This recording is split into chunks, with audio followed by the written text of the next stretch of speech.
Tim O'Callaghan here from Electric Corby, using a digital twin, developing a digital twin to support net zero interventions. Just trying to move slides on. So I work for a community interest company called Electric Places, and we produce strategies and deliver projects to support the net zero ambitions of local authorities, housing developers, renewable consortia in Northamptonshire and actually beyond across the UK. We're involved in a lot of clean tech R&D projects and building eco homes, not only designing them but building them with a whole range of low carbon interventions. So we cover a lot of experience in this area. We are currently performing a project which is funded through the UK government's Community Renewal Fund. This project is called Northamptonshire to Net Zero, NN2NZ, and it's got a focus on Northamptonshire and plotting a roadmap to net zero so that we can achieve net zero before the 2050 timelines. So NNC is a unitary authority. It covers a patch with a population of around 350,000 people.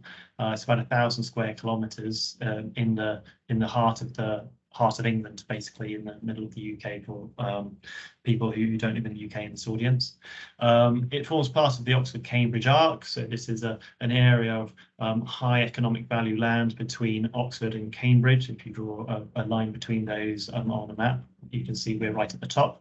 And it's got a lot of strategic growth between now and 2031, looking at over 31,000 new jobs aimed to be created, and also building many new homes in the area, so 35,000 new homes being built. So there's a lot of economic growth work ongoing, and the question is, how do we do that and also achieve net zero?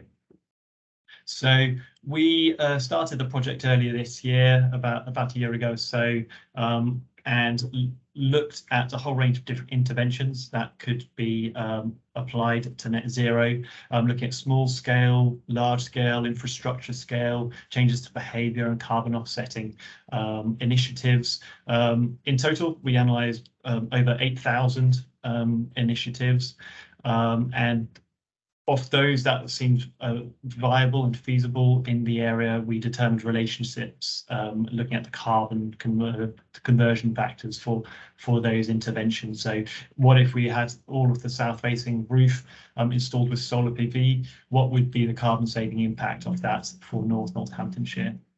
We forecasted the scale of the impact and worked to validate and verify our findings with Cranfield University.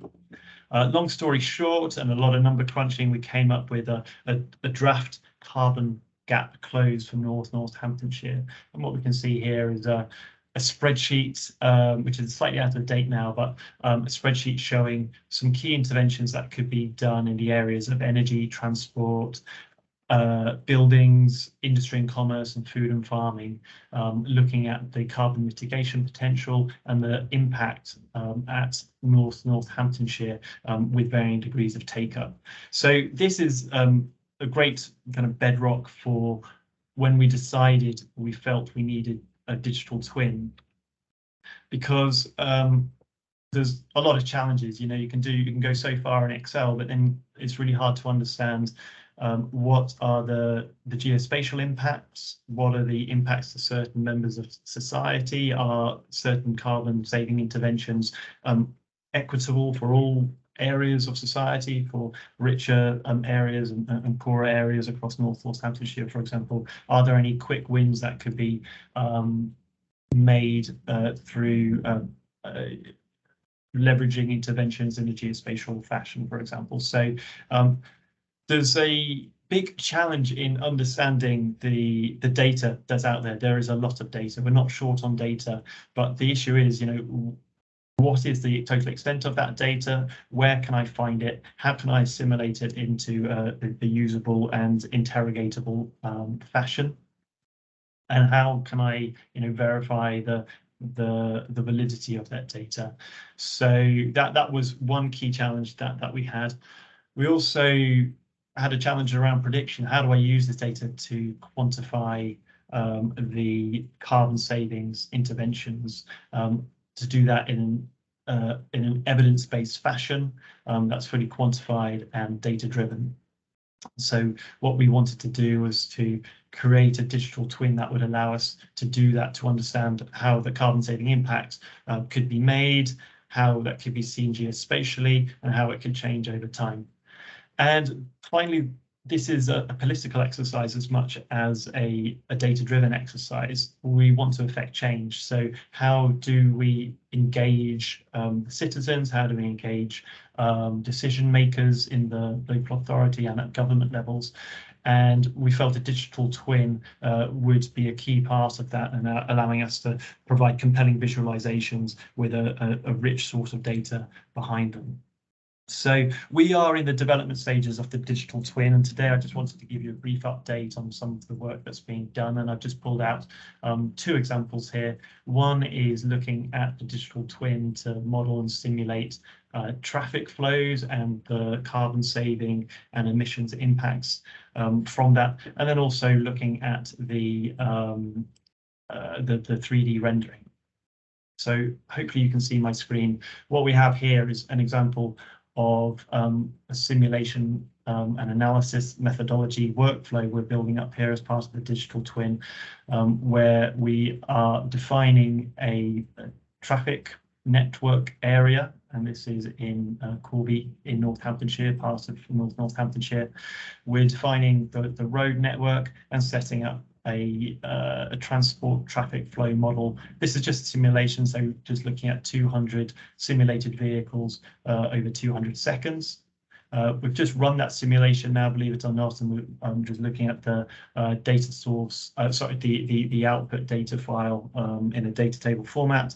And now we're just going to look at it in a chart-based, map-based format. So here we are again running the model.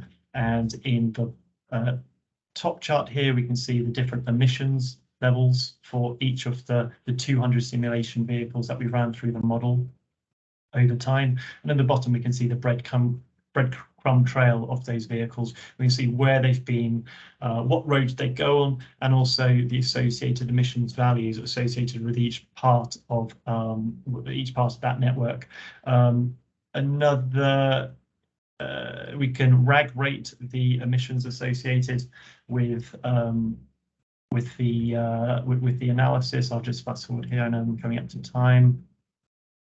So we can see from that simulation where are areas of high carbon intensity, low carbon intensity, and we can actually visualize the data points moving around in real time. So here we can see the vehicles moving around, finding their best traffic flows, and this will be based on actual origination and destination matrices, so the known traffic flows in the area and the known forms of transport used in the area. And finally, what I'll just show here is just a simulation for engagement, where we can see a model of Northamptonshire coloured based upon the EPCs for the buildings.